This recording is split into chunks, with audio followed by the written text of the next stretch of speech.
Call of Duty points are now in Infinite Warfare. If you want the best way to get free Call of Duty points, click the link down in the description, install the app, and start getting yourself some free Call of Duty points today. Yo, what is up guys? It's the Goblin, and this gameplay that I have for you guys today, oh my goodness. This video is going to be about this shotgun, which is the S-Ravage, which basically is the Spaz 12 from older Call of Duty games. And I go in this first gameplay 59-2, absolutely insane. So I really would appreciate if you guys could drop some support on this thing. You know, 2,000 likes would be amazing. I want to double upload another video later tonight. So let's smash up 2,000 likes on this video so I can, you know, throw up another one later. Subscribe to the channel if you guys are new, and let's talk about this. So this gun is the S-Ravage. Now, what the S-Ravage stands for is it stands for Sandy Ravage, who was a very popular YouTuber in the Modern Warfare 2 days, and you know, throughout the years he's still very popular nowadays. I think he does H1Z1 and live streams on Twitch, but he was a very popular YouTuber in Modern Warfare 2,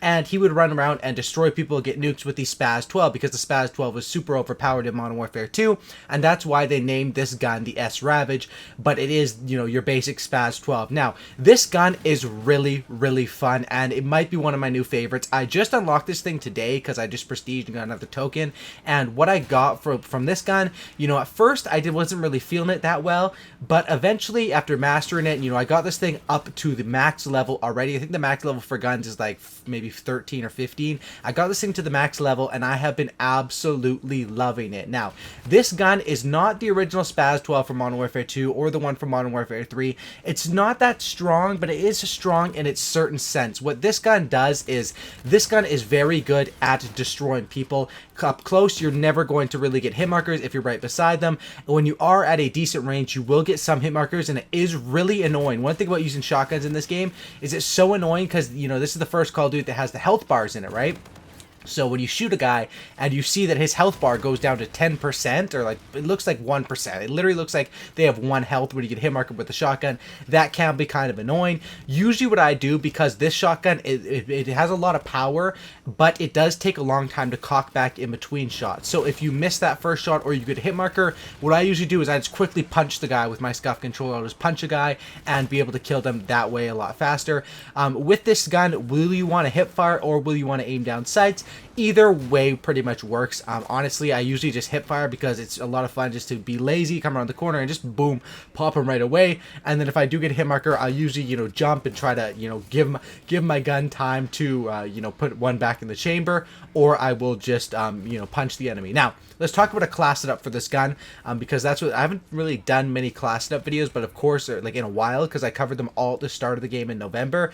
But of course, I just unlocked this gun, so why not do a class setup for it? I know a lot of you guys probably have this gun, and this class setup will work for pretty much most shotguns. So if you guys are shotgun players at all, check out this class setup. Now, I'll throw it up on the screen.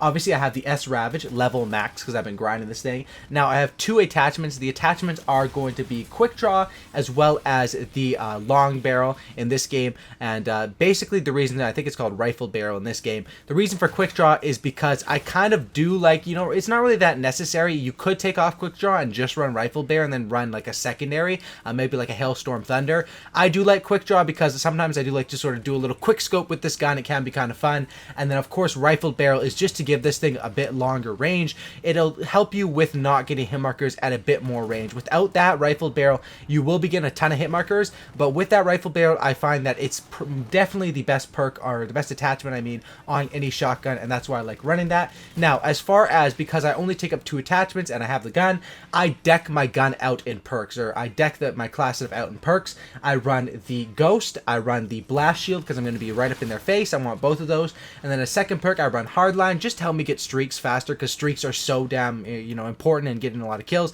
especially the Warden. You know, even the Vulture nowadays, like the Vulture used to be so bad, but lately it's so good. Like if you get killed, the Vulture is going to get that revenge kill like 75% of the time, and that's why I really do like running that. You know, a Vulture as well as Warden. Some people like running Warden Advanced UAV, which I like as well, but I really miss out on that Vulture, and that's why I like to run that thing, and of course UAV as well. And then that's why I have hardline, and then momentum is basically because this is a shotgun. Momentum allows you to sprint faster, like you accelerate over time, and I'm going to be running around a lot, of course, with a standard shotgun. I'm going to be, you know, playing boots on the ground, running around, get up in people's faces, and that momentum gives me the speed burst I need. And then as far as my third perk, I run hardwired, just because I find that's the best one. It counters counter UAV, it counters a bunch of the stuff that will highlight you to the enemies, and that's why I run the class setup that I do run. Now, this gameplay was insane. 59-2. I did play it kind of smart. I did pick up some other guns, but it was definitely a lot of fun.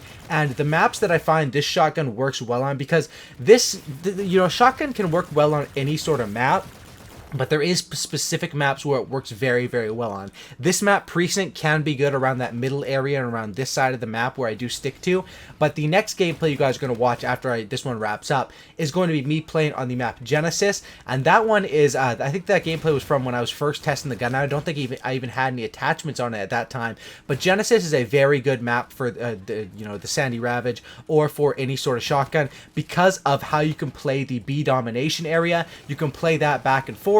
Always enemies are going to be rushing there. It might even be better to play it in domination, where, you know, you have an objective and you know where the enemies are going to go. But I would usually just play around that B domination area, and then I'd use movement to get across the map really fast, and then I'd play down at that dome side as well, up close, because that's where this gun really does do well. Now, of course, you're not going to want to use this gun on bigger maps. It's going to really, really suck at range. And the cool thing is that with momentum, if you're running behind an enemy, there's so many times I have a shotgun and I'm running behind an enemy, and it's like I'm just out of that one-shot kill range, and I can't get into that. Of course, you know, having the advanced movement, sliding and doing the slide jump, a little maneuver you guys see me do a lot, can help you catch up to them. But with momentum, it's not a big deal. You just chase them around, and with that momentum, you're going to be able to outrun really anyone in the game, unless there's other people that use, you know, like something that speeds them up, combat burst as well as momentum. But most players, you know, especially most casual players, aren't running any of those things, and you can use your movement to your advantage and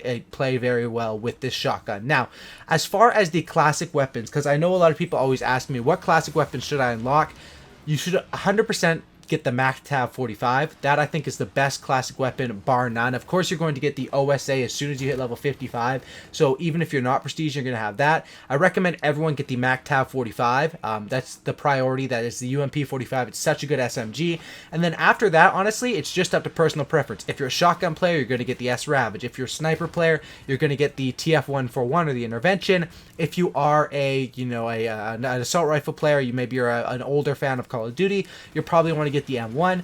And the only one that I haven't tried out yet is the Hornet. That's the only one I don't have unlocked yet. Obviously, I'm going to be getting that one next, and that one seems pretty cool, but I don't think it's that good. The Hornet is essentially like a G18 from Modern Warfare 3, and that's like, you know, or I think it was Modern Warfare 2 actually where the G18s were. I don't know, but that G18 is really good akimboed, and that's why when I get the Hornet, I'm probably going to be testing that thing out akimboed, because that's like, back in all of Infinity Ward games have been known for having secondary guns that you can do extremely well. And I remember at the start of Modern Warfare 3, there were these guns called the FMG9s, which were sort of like the G18 akimbos or the Hornet akimbos, and I ran those things, and for like all of my Moab gameplays, I would, you know, get like half the kills with those secondaries, because whenever I was close range, I just whipped them out and just destroy people with them because of how overpowered they were. And I remember everyone would get mad at me in the comment section saying, you know, you're not even using the primary weapon that you said in the title, you're just using those secondary guns. But that's how overpowered the secondaries were. And I'm not sure if the Hornet, that was like a 5-man feat I got right there with the Warden. I'm not sure how good the Hornet is, but that's of course the last one I do have to test out. This S-Ravage is honestly better than I thought it was going to be. I thought it was going to be very trash, especially when I first saw the cockback time, but you need to learn how to play around it, how to use your movement, I usually just shoot, and then as soon as I shoot, I turn and I start running away or start moving around a corner, and then when the gun is cocked back again, I shoot them again. Now, there was another thing I was testing out where basically I would shoot, I would click the reload button quickly and then YY to cancel the reload, and that was a maneuver that it really did, like I was trying to get it down, it really did speed up the process, but it's just way too complicated. When you're in a gunfight, you're not going to have the means to, you know, hit all those buttons, and it's just really too complicated. And that's why I just recommend, you know, not doing any tricks, not doing any little jitter mod tricks. You just shoot them, you get behind cover, and then when your gun's cocked back again, shoot them again. And that's basically what I have to say about this S-Ravage S-Ravage Spaz 12. So if you guys did enjoy this video, this gun is a one-shot killing machine. It's a monster. It's definitely overpowered when it comes to shotguns and when it comes to getting those one-shot kills. This will make your opponents rage. Hope you guys did enjoy this video. Please drop a like on this thing. 2,000 likes will be the goal. I want to upload it again later tonight, so that'd be awesome if you could hit that. Drop a like, subscribe for a cookie, and don't looky. And that's about it, guys. Have a great night. Thanks for watching, and I'm out. Peace.